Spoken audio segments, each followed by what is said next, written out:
love that shit, man. That's pretty cool. These old bones want to get up and move around a little bit. We've all got our lighters in the See, Cheryl knows what's going on over there. She's probably rocking the whole truck over there. We have a call. That's pretty cool, man. The Earth is a twit. How about you plug it in? Let's plug him in. There you go. Hello? What's up, guys? Hey, what's going on over there, Mr. East Coast? I know. For a second, I almost called at my time, 8 o'clock, and then I realized that you guys are an hour behind, so I had to wait an extra hour. Well, you could have called then. It doesn't matter. Yeah, we don't care, really. Just call anytime. Just call anytime. I'll call at 1 a.m. next time, then. Yes, You can call anytime, baby. Call us anytime. I appreciate that. None of that heavy breathing, though. None of that. Hey, I've got my makeup on. I'm all ready for you over here. You got your makeup on? Oh, yes, darling. I'm looking absolutely splendid tonight.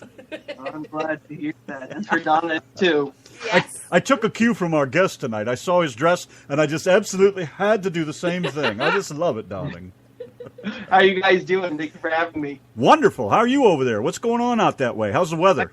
It is freezing cold. It's New England, so tomorrow it could be 90 degrees out, or it could be. It's supposed to start. I believe we're supposed to get some snow this week, but unfortunately, not to start off on a sour note, but to answer your Ford question, about 18 hours ago, I had the pleasure of totaling my car because a deer decided. A deer decided to run right out and in front of my car, and it's a Nissan, so it is not a Ford.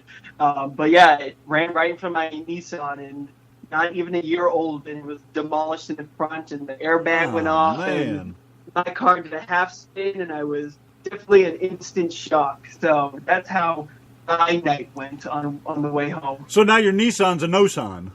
Yes, that is absolutely accurate. Yep. Man. Well, now it's time to buy a Ford Focus or something cool. At least you didn't trash a Ford. I mean, Randy would have had your guts for garters if you'd have trashed a Ford. Well, I've heard rumor that Ford stands for fixing on the daily, as my dad says.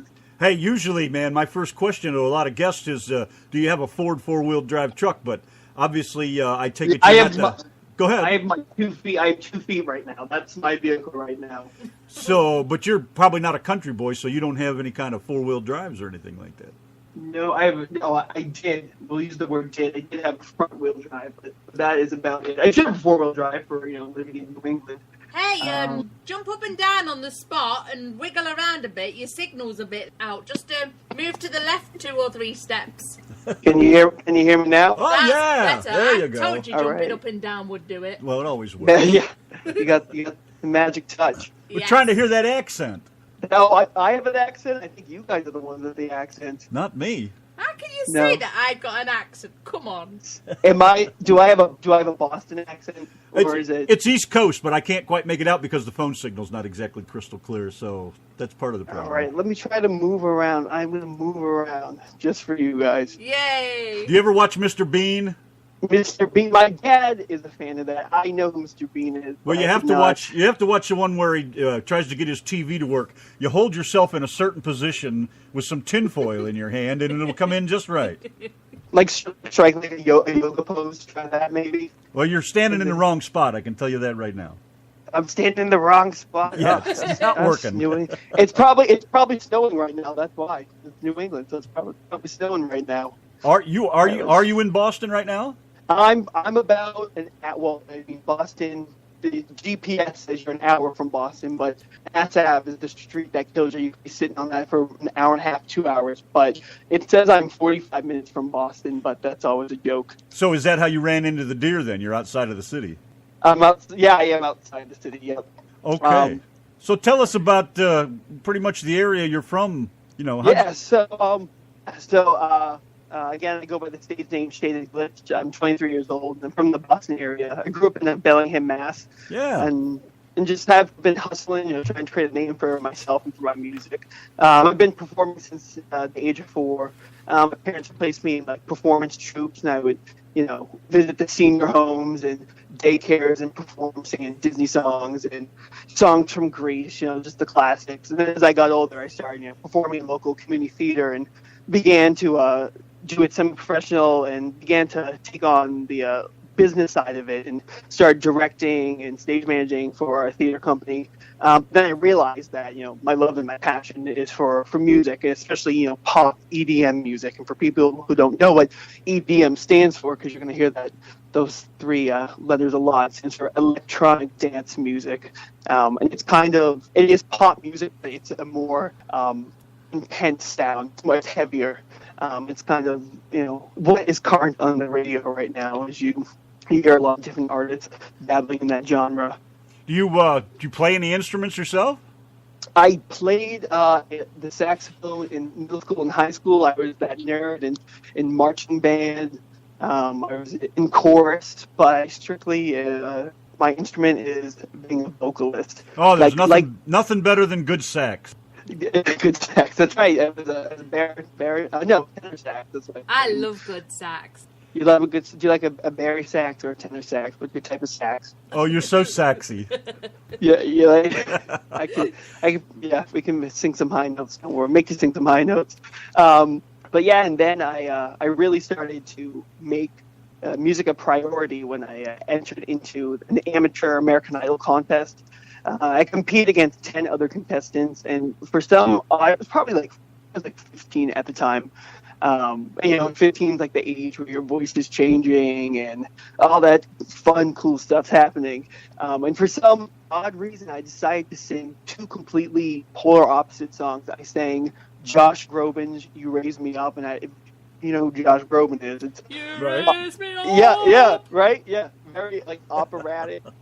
And then I was a community theater production of Willy Wonka, and so I sang Sammy Davis Jr.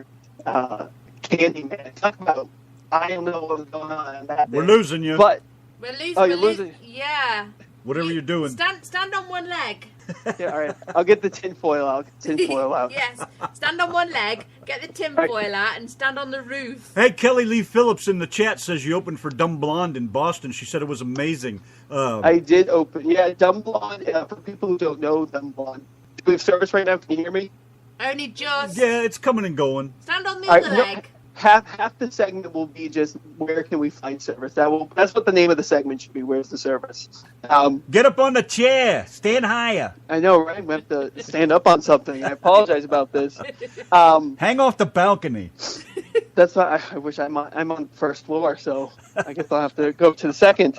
I'll go through the whole house. Yes, sir. I would go sit in my car and see if it had service, but again, my feet are my vehicle.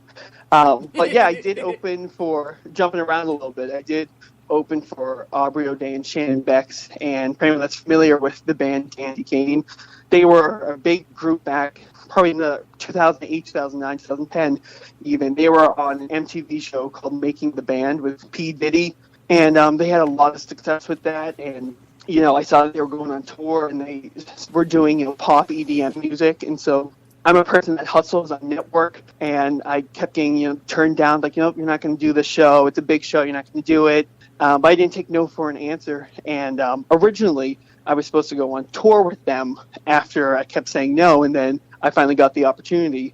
But then, unfortunately, that kind of fell through. But they said they really like my style and my art, so they let me open for them in Boston, and I was the last one to open for them. And for anyone that's an independent artist, and that's the opener, there were 3 openers, and I was lucky enough to be the last opener before they went on. So that was a big accomplishment for me and my team. Well, whatever position you're in right now, do not move anything more than your mouth, because it sounds very good. All right. Well, how we're listening to some of your jams before we got you on here, and I love them, man. I'm 58 years old, and I'm an old classic rocker and pop. Yeah, I did the disco thing, but I'll tell you, I know you were listening, but I'll tell you what, your music, man, I can understand the words. It's got that great get up and shake that poontang beat. I mean, you got it all going on there. Now, how does somebody your age come up with, and I don't know if you write your songs, we'll ask you that here in a bit, or you can 100%. Explain it, but how do you come up with all that stuff that actually has a song that's kind of like a message? I mean, you're so young, and you're brought into this new generation of what I consider to be a bunch of crap for the most part. I agree 100%. I'm very an observer, and I'm very strict with my music. You move. For Lost in Labyrinth, that's the name of my first EP, and those are most of the songs that you heard off Lost in Labyrinth. It's a conceptual album and record, and about following and fighting for your dreams and goals as an artist or as a person. For me, it's that journey and adrenaline, and I want listeners to really absorb my album, from the outside in, and just. School, I wasn't the cool kid. I knew everyone knew me, but I wasn't popular, so I really put my music into my craft. And that song "Turn It Up," I wrote that my junior year of high school in math class because math is not my subject. So I decided to tune it out and just kind of put myself into a perspective of, what if I was to make it? And so "Turn It Up," that song that we heard, I'll take you through that.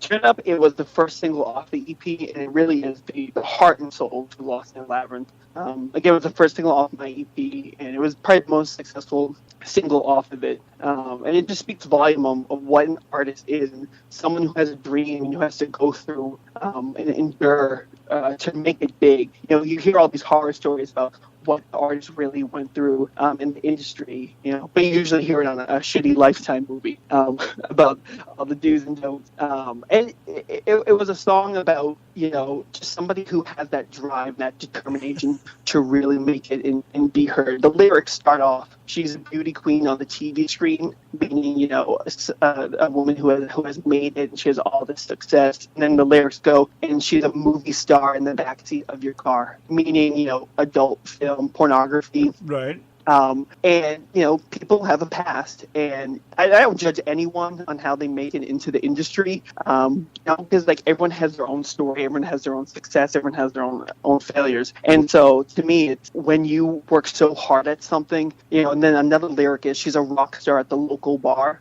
Even though she's at this dive bar, she's pouring her heart into this performance. And she tells everyone, "I'm going to make it, I'm going to make it." Even that's a big lie, because, honestly, I don't know if I'm going to make it as far as I want to in career, but, I'm a fighter and I'm a hustler. You said you wrote that in your junior year? Yeah, junior year. So I graduated high school in 2012. So you were inspired by a lot of your classmates, or the girls, I should say, by the way they act and carry themselves and who they think they are and all that kind of thing? Not like that. I was very...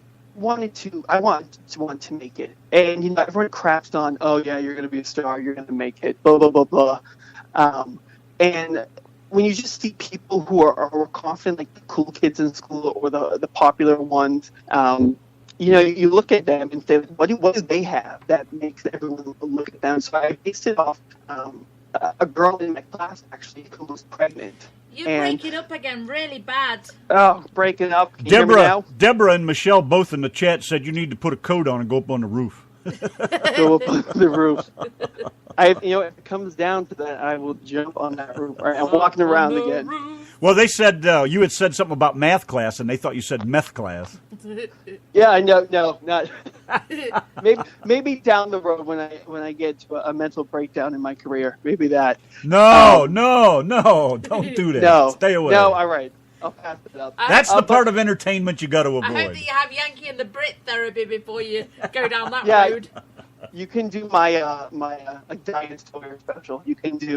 It'll be you guys doing that, the breakdown. But I was in math class, and I based the song off a girl was pregnant, and she was really popular, and she was really nice, but she was struggling really bad just because she was pregnant and didn't have a lot going for her. But she had these big dreams and these big goals, and I wrote it specifically for her, to say, like, what, you might not be able to do what you want now, and you might be struggling, but fight for what you want when the time comes, and just turn it up. When you have nothing else, just turn it up, and that's what the song really stands for. To each in their own time.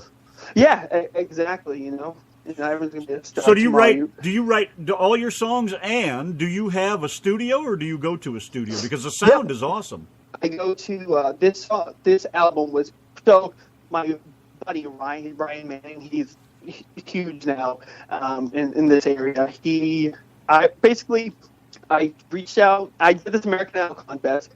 I won first place, and they wanted to give me it was like a $500 cash prize, and then it was three songs to record.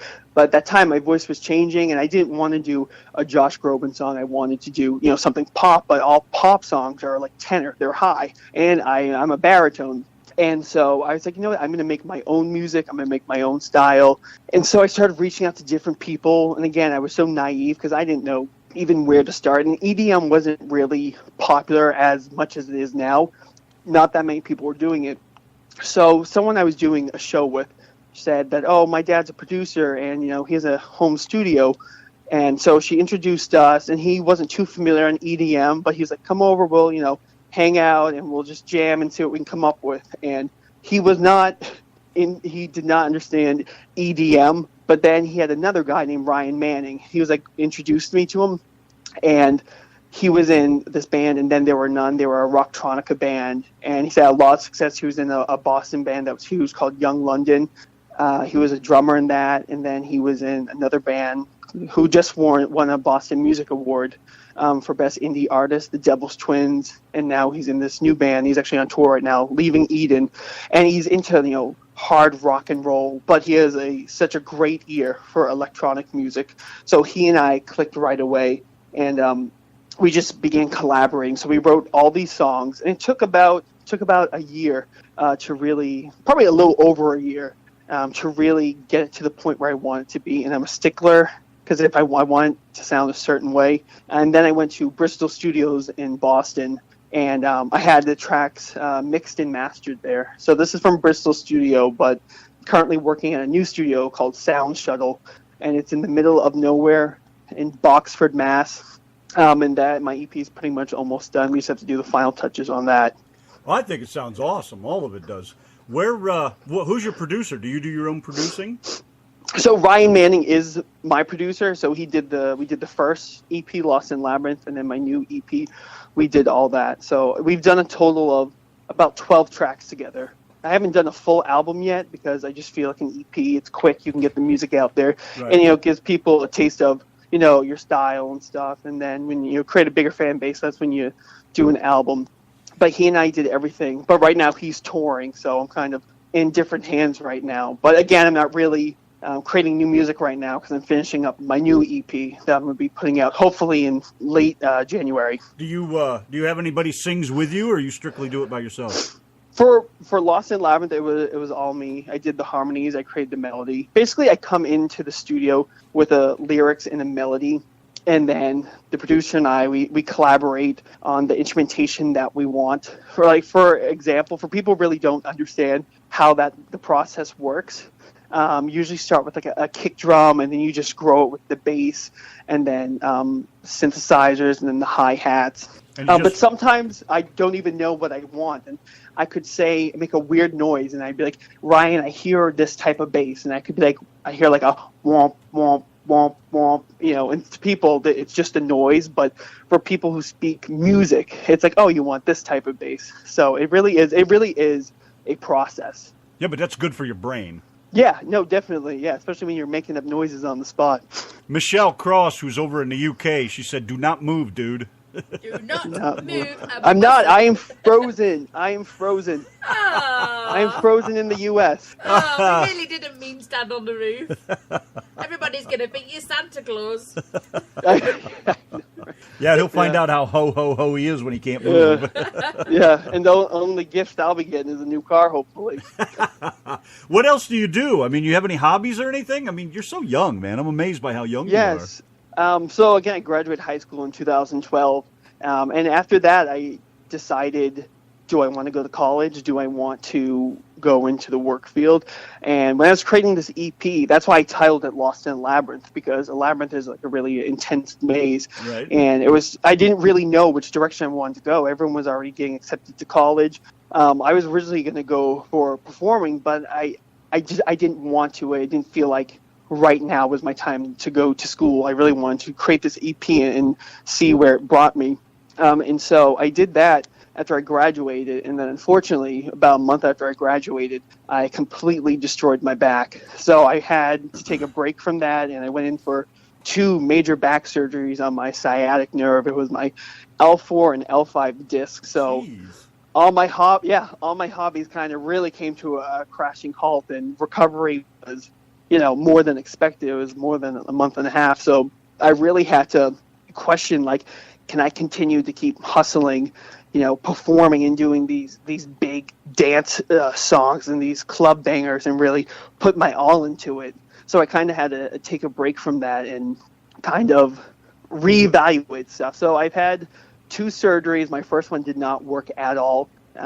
It's kind of a waste of a surgery. And then I had my second surgery a year later, and that was a success. And it was really just taking baby steps to really heal myself. Because for anyone who knows what the sciatic nerve is, it's basically your lower back into your butt cheek.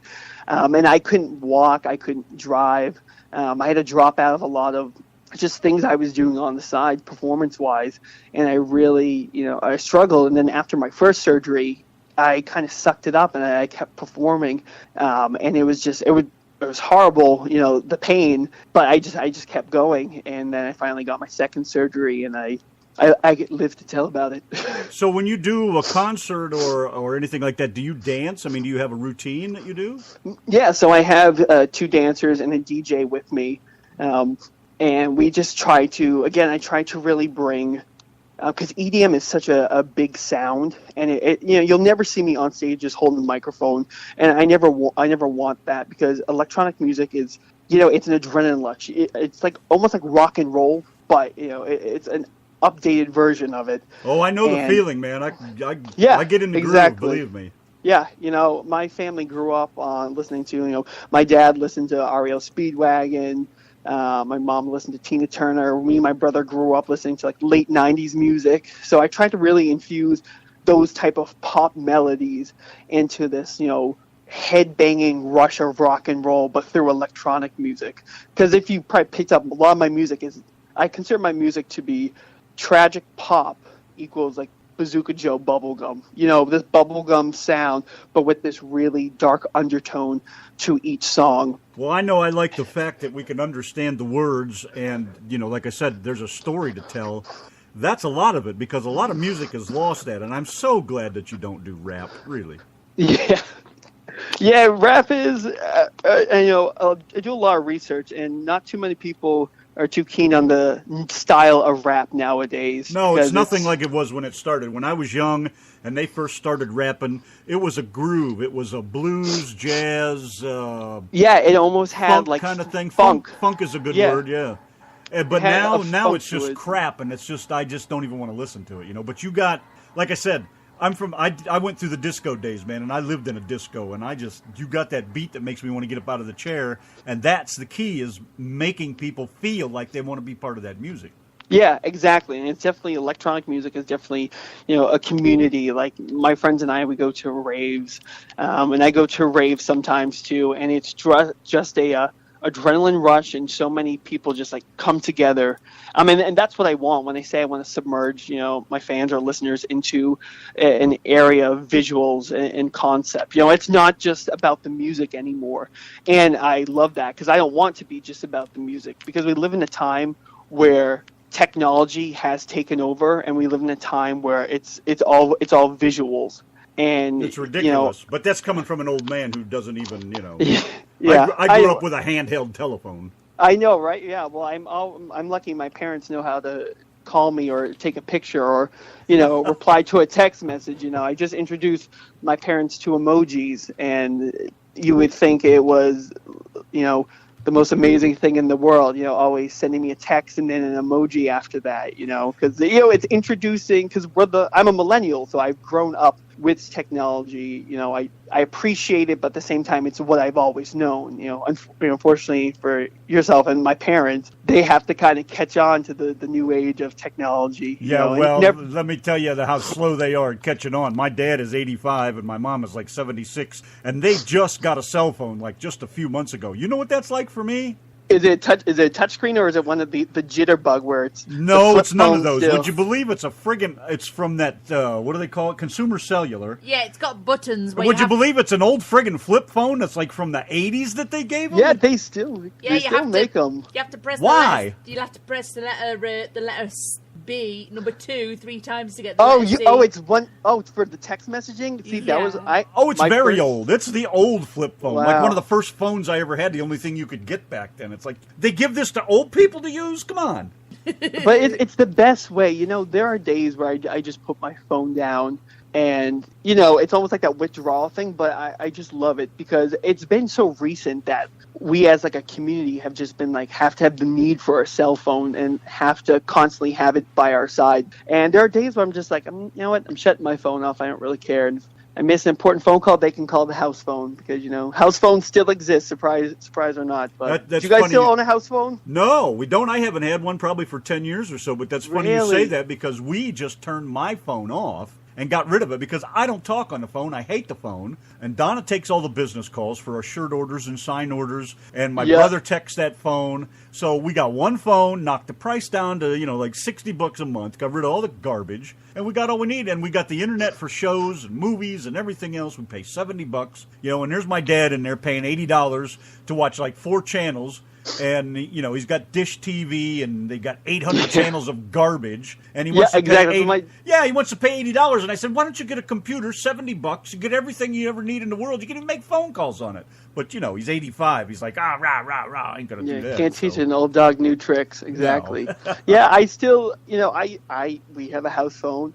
It doesn't ring often, but sometimes I use it. And people look at me like I'm crazy, or when they answer the phone, why are you calling me? I don't know. You didn't pick up your cell phone, so I figured I'd call your house, you know? And that's even if they have a house phone. So it is funny just to see how, you know, I've grown up as a millennial with technology, but I still appreciate, you know, picking up the phone. So maybe the next interview will be, we'll do a text messaging one. Hang on to those old ways, man, because you'll be one of the few your age as you get older that even understands what it's all about. You'll be like the god of the telephone or something. Hey, I'm always telling people, put that phone down for a day, go outside, go for a drive or something, and actually look around you. You know, so many people are driving with their heads in their phones, you know, and me and Randy almost got run off the road, you know. If it wasn't for Randy putting his foot down at exactly the right time, we would have been gone, you know. And that's because people ain't even looking around them, you know. Well, I think the deer I hit was texting. I think the deer was texting. I wouldn't even doubt it, you know. Would you be surprised? Yep. I think the deer was texting because and the thing is the police officer, the first thing the police officer said was, were you texting? Not, are you okay? Were you texting? And then the second question was, are you drinking or are you drunk? Not, are you okay? And I'm like, I have done neither of those, you know, and I blamed the deer. Unfortunately, I found out that I did snap the deer's neck. The neck was completely broken. Oh, he was probably texting his mom, you know, probably. Boy, yeah, saying like, murderer, on my way home. Was. You killer? That's the last thing his mom saw. Mom, I'm crossing the... Hey, can you see your breath while you're breathing? Can you see your breath? Well, would you like me to stand up and go outside and see? maybe lose service. So you're not really outside. All these people in the chat room have all been get him to go inside. You've been fooling us all along. as I'm sitting in the garage right now. No, hopefully I found a safe zone. A safe zone in the house. But it's very, very cold here. Your teeth aren't chattering yet, so I'm not worried. No, yeah, the teeth aren't chattering, but you know, every morning when I wake up and I start my, as I can call it now, my old car, you know, it takes like 15 minutes for the windows to defrost, and we're supposed to have a horrible winter this year because usually if it doesn't snow a lot in December, we get hit in January. So. I know, right? I'm from Ohio, originally from the snow zone up there along Lake Erie. You know, we get a lake effect snow, so you know, like when they tell us we're going to get 3 feet, you know, you get 5. Oh, exactly, yeah. And then you know, you see all these elementary school kids trampling through the snow because God forbid they cancel school for a day, you know, and then all these car accidents happen and pile up. So yeah, yeah, I know. Yeah, Massachusetts they do not cancel for nothing, you know.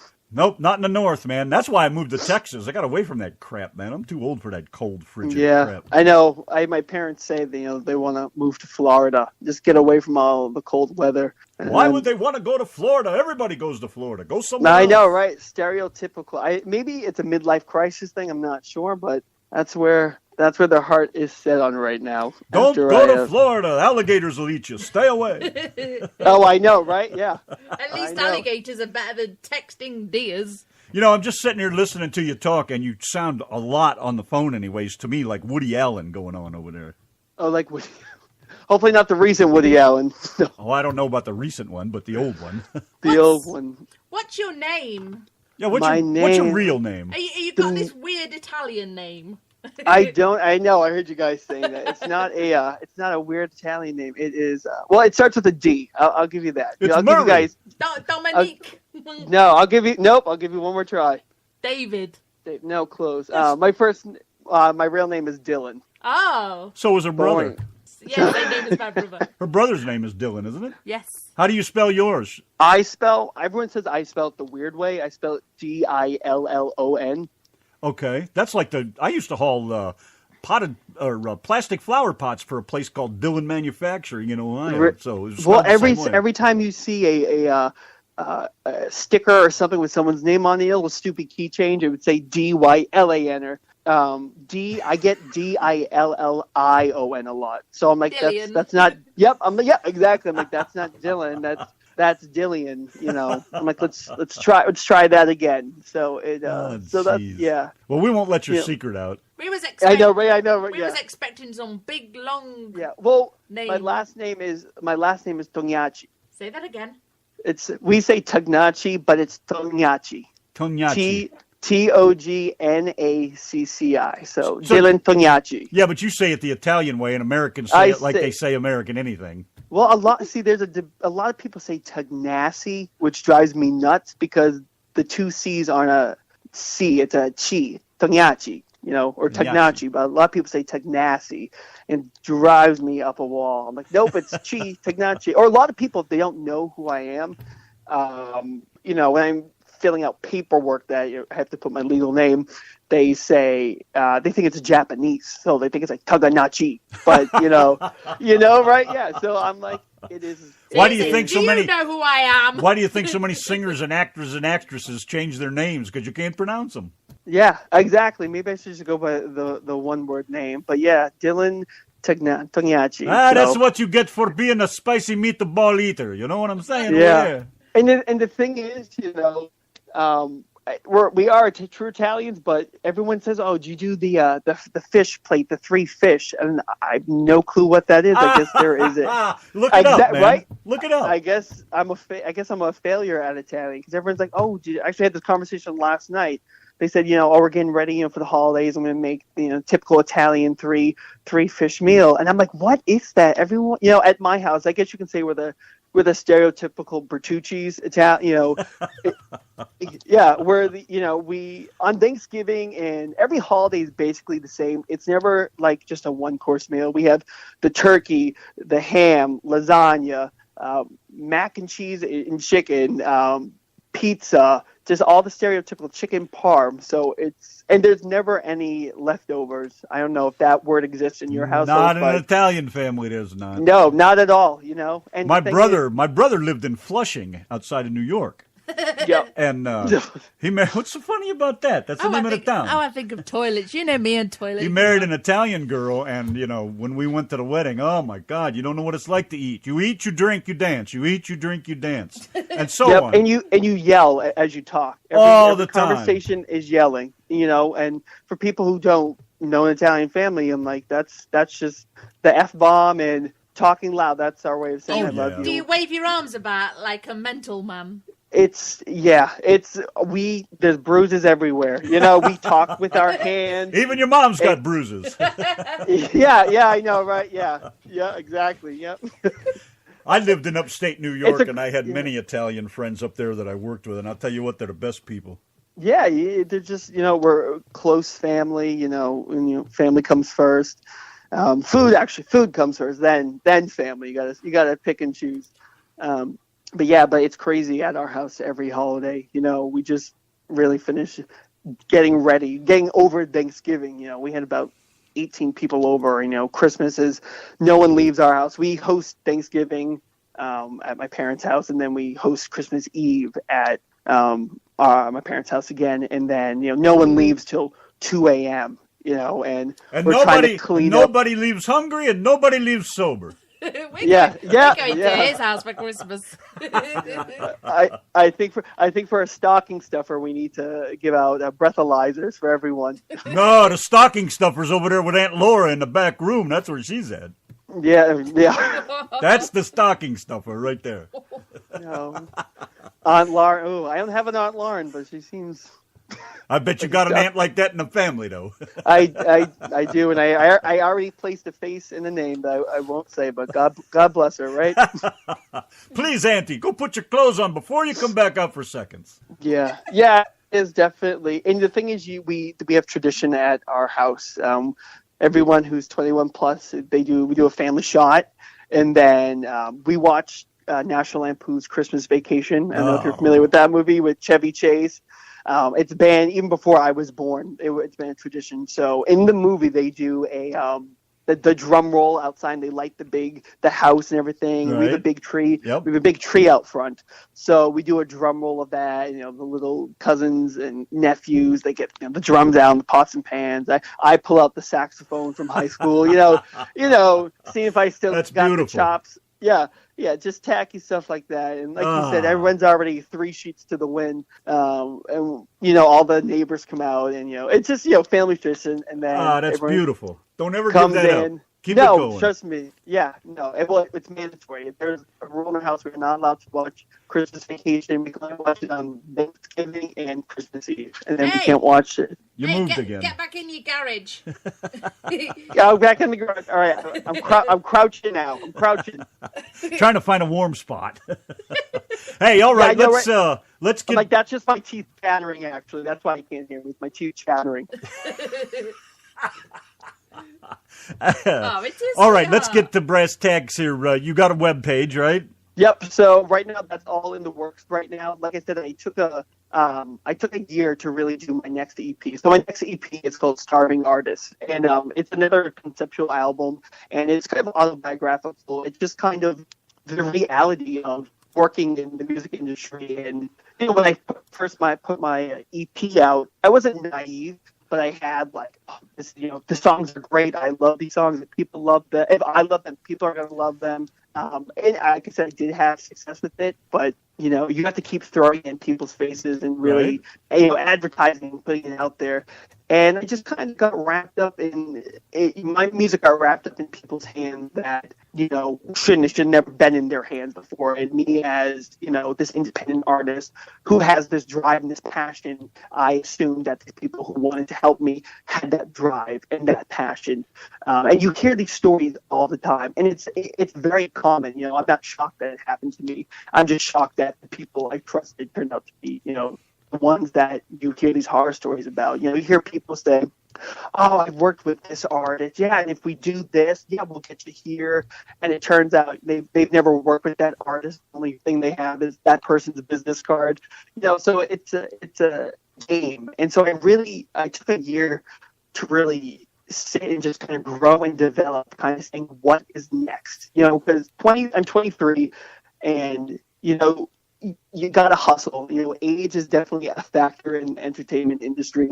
And so for Starving Artists, it's just a very true EP. It still has that hard, bass and those dance numbers. Right. But we definitely jumped into some different genres. Like that song, I Dubbed Thee, the one that wah, wah, wah, wah, that song that you were saying that you really enjoyed. We have yeah. So I'm going to educate you real quick. That's dubstep. Dubstep is a type of electronic dance music in that field. It's definitely, it's hit or miss for certain people because of how intense it is. But I wanted to change it up a little bit. So for this EP, I definitely have some of that. And I also have a different type of genre, which is called trap. And trap is hip-hop infused with dance music. And it's actually a pretty cool style. And that's going to be my first single off this EP. So it's the self-titled EP. So the EP is called Starving Artist, and the first single off this EP is also called Starving Artist. And I have Nick Sincata, who I look up to so much. He's featuring on the track. He has opened for a numerous amount of people, and he is just growing every day as an artist and in his fan base. And it's kind of a cool story. When I brought that track over to record, this whole time I was like, I need to ask this producer, because this producer worked with Nick, and I was like, how can I name drop, like, I want this artist Nick to feature on this track. So I just, got the balls, and I said, hey, can I show you this track I really want? Nix and Conan, the artist you work with, to feature on this. And so he listened to the track and he's like, this is phenomenal. This is dope. I love it. And he's like, let me call Nick right now. And I was like, oh, all right. You know what I mean? Like, all right, cool. And so he came down here and he was so nice and he recorded the verse and we collaborated. And he's just an artist that I've been wanting to work with for a while. And then I have some other really cool collaborations. I'm actually going in the studio next week and actually next few days to record with Sabrina Kennedy, who was actually on MTV's The Real World this year. And it was just, I messaged her through Instagram and I sent her the demo and I said, hey, would you be interested in featuring on this track of mine? And I had no expectation of her responding back, but she responded about 3 days later, and she's like, yeah, I love this track. I'd be more than happy to jump on and perform this track with you. So we're going in the studio this week. Yeah, so that's sick.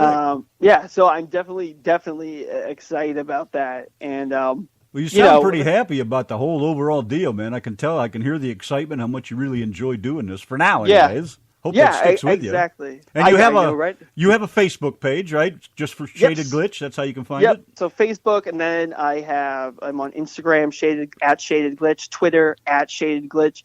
Like I said, I'm in the works with trying to develop a new website, just to promote the new album and stuff. So it's down right now. But I have a SoundCloud, soundcloud.com/Shaded Glitch, and then you can find my music on, like you said, iTunes, Spotify, Amazon, basically anywhere you can download music. It's on YouTube, Reverb Nation? Reverb Nation. Right, people good. can download it illegally. I honestly don't care. Yeah, I know, right? Yeah. I'm kind of like you guys did. You download it, fess up. No. Hey, you sent it. No. You sent it to us. Don't even go there. I never sent one song to you guys. I don't even know how you got those tracks. No. Sprung. Yeah. Well, after this interview, you know what? I don't even care how I got them. Yeah. No, but honestly, though, I don't. And you hear that so much from artists that just download it, just get it out there. Because at one point, people don't tell you this. If you want to work in the industry, people are always like, you just got to have the drive. You got to have the passion. That's great that you have the drive and you have the passion, but that's not going to get you to that level of success. That's what I think. Don't people have to know you exist first? Yeah, exactly. People don't understand that. And I'm Italian, I'm a straight shooter. We just say it like it is, and then we move on. But I graduated high school, and like I said, I didn't go to college right away. I went out and I got 3 jobs. I worked as a host, and I worked as a stock boy, and I worked as a stage manager for a theater company. And I hustled and I worked my butt off. And people don't want to tell you that, that they struggled. They don't want to tell you that. But, if you really want to make it, can you guys hear me? Yes. Oh, yeah. All right. So if you really want to I heard some scratching. So I didn't know if Don was scratching you back at all, but that's what I heard. That was me. I'm like Baloo the bear, I like to scratch up the old tree. But if you really want to make it, you have to network. And I've done my fair share. I wanted to perform at this concert, and I don't know if you guys are familiar with Kiss 108. It's kind of like Boston's biggest channel with Maddie in the Morning and Billy Costa. If it's been around long enough, I may have listened to it when I was trucking up there. Yeah, definitely over 25 years. And so yeah, I probably did. I wouldn't doubt it. And so it was about 2. So they go live at 5 a.m. And like I said, I'm about an hour from Boston, depending on what time it is. So I said, you know what? I'm going down there. So I got one of my buddies and I said, let's go down there. So it's 3 a.m. We drive down the Kiss 108 and it's pitch dark out. I'm sitting in my car and I said, I'm gonna pitch my demo to them. I'm gonna pitch them and say, I'm from Boston. Here's why I should open up for you guys. Here's everything. And so I go down there and I'm sitting in the parking lot for about over an hour. And then all of a sudden I see this giant black SUV pull up and, people were pulling in and it was Billy Costa. And I said, that's my guy. That's the target I have to go for. So I go over and I get out of my car. Mind you, it's pitch dark out still. It's 4:15 in the morning. And I say, excuse me, Billy. And he's taken back. I said, I don't mean to bother you in the pitch dark. I was like, I'm not here to stalk you. I said, here's my demo. I know you guys are having a huge concert coming up that you have every year, and I would love to be a part of it, as an opener. And so he listened to my stuff and got back to me, and they promoted it for a while. I didn't get to do the show because there's other things that go involved with it, but they definitely played my music for a little bit, and that's very rare that a radio station. Yeah, they're not supposed to do that anymore. It's like against the law, and all that crap. It definitely is. You have to go through a lot of people, but it just shows that there are still people out there that care about an independent artist and someone that hustles and stuff and that really works for their craft. Yeah, but it also shows that if you don't get off your ass and do something about it, you're not going to get anywhere because nobody's going to come looking for you. Yeah, and people are firm believers in that. So you really gotta push yourself and for what you believe in. I got a few questions for you. Then we're going to get out of here. I want to play I Dub Thee one more time, and then we got an Emerson, Lake and Palmer show to do for about 45 minutes. That's true. You do. Yes, and I want to make sure we're not late on that because we close at 10. So get your last drink too before you go out the door. We got a naked waiter in here somewhere. Yes, we have a naked waitress in the chat. Waitress. Yes, Michelle Cross is in the chat. I am not naked in the chat right now. I will definitely there's a British girl in there that she'll take care of you. Trust me. She's absolutely stalkers. Is her name Donna? Is she a great singer as well? she's Michelle. You must be thinking of my talented wife. I'm naked. You know what? I'm was naked impressed. too under these clothes. Oh, we just do it for fun, man. That's all. No, but honestly, I was impressed because when we first kind of Donna introduced herself to me, I was like, these people are batshit crazy, but like in a good way. I really was trying to dissect you guys, and I was like, I don't think this is like an act. I think this is their Monday through Monday. This is their 21st, and that's awesome. Well, when you're done with this, you'll be able to share this show because it's recorded, and then it's as soon as we end the show, it comes up for replay, so you can share it on your pages and stuff too if you want. Yeah, I can tell everyone how crazy you guys were. But yeah, this is us. This is what we're like day to day. Well, Donna said you were laughing at that one little video, so I said, "Quick, let's make another one." For him. Yeah, let's make another one. I was laughing at it because we were having a conversation, and she's like, "I have to go." She's like, "Rain's getting weird on me right now." Well, let me get to these. Let's get to these questions so we can get going here because I know you're from Boston and you guys like to talk all the time, and that Woody Allen accent is killing me over here. All right, first question. What's your favorite word? My favorite word, famous. Your least. I have a tattoo that says "Forever Famous" on my arm. Continue. And what's your least favorite word? It's definitely not a swear word. Least favorite word. You can say anything you want. Failure. This is the internet. Failure. And what turns you on? Turns me on. I like a girl that has brains, and I like a girl who has a nice ass. I'm an ass guy. I'm telling you, I'm a leg man. What turns you off? Girls who sit in front of the camera on Instagram, drunk in the nightclub. Oh, you're breaking up. Say it one more time. Girls who have a drink in their hand and are on Instagram and are drunk on videos. Can't stand, and a girl who burps. I can't stand people who burp. Oops. Bless yourself. But Donna, you surpassed that. And you would love my arse because it's king size. And you're a lady. You seem like a nice lady. You seem like a lady, classy lady. If you're ever in Texas, you need to stop by so you can unverify all those facts. I guess so. Yeah. All right, number 5. What sound do you love? What sound do I love? Bass. I love a good bass synth. That's the ultimate turn on, a bass. What sound do you hate? People who are off key. What? Well, you don't like us at all. Yeah, people who are off key. All right, number 7. What's your favorite curse word? I love the word bitch. You bitch. It's just that it's every syllable just fits perfectly with it. What profession other than your own would you like to attempt? I would like to really I started dabbling in DJing. I really want to start doing DJing, like hardcore, really want to start DJing. And number 9, what profession would you not like to do? What profession? Probably dental assisting or anything with the mouth. Ugh. Take your cue from Mike Rowe, right? I can't do it. It's just, people don't stay true to hygiene. You always got to stay true to hygiene. That's it. Number 10, the last one, and then we're going to get out of here. If heaven exists, what would you like to hear God say when you arrive at the pearly gates? What the fuck is going on down on earth? There you go. That's it. Or shouldn't I be in hell? That's the real question. Shouldn't I be in hell? Well done, Mr. Shaded Glitch. I appreciate your time, man. It's been great. Yeah, thank you guys so much. I appreciate it. I think you're the youngest man we've ever had on here so far. Yeah, but probably the coolest as well. Well, of course. The youngest. Without a doubt. After you guys are the coolest. You know? Oh, yes, of course. But we don't like to brag. Yeah, that's right. Yeah, maybe the fans will like me so much that I'll get a new car out of it. I don't know, but I'm going to send you more drag queen videos. You can count on it, baby. Okay. All right, we're out of here, man. Thank you very much. Appreciate it. We're going to throw your I Dub Thee back on here, and then we're going to move on. All right, thank you so much. Have a good night, everyone. Good night, Hey, we had a Glenn. blast. Thank you very much. Bye, thank you. Bye. Shaded Glitch, ladies and gentlemen, on the RTM radio network of the Yankee and the Brit, and here's his tune, I Dub Thee.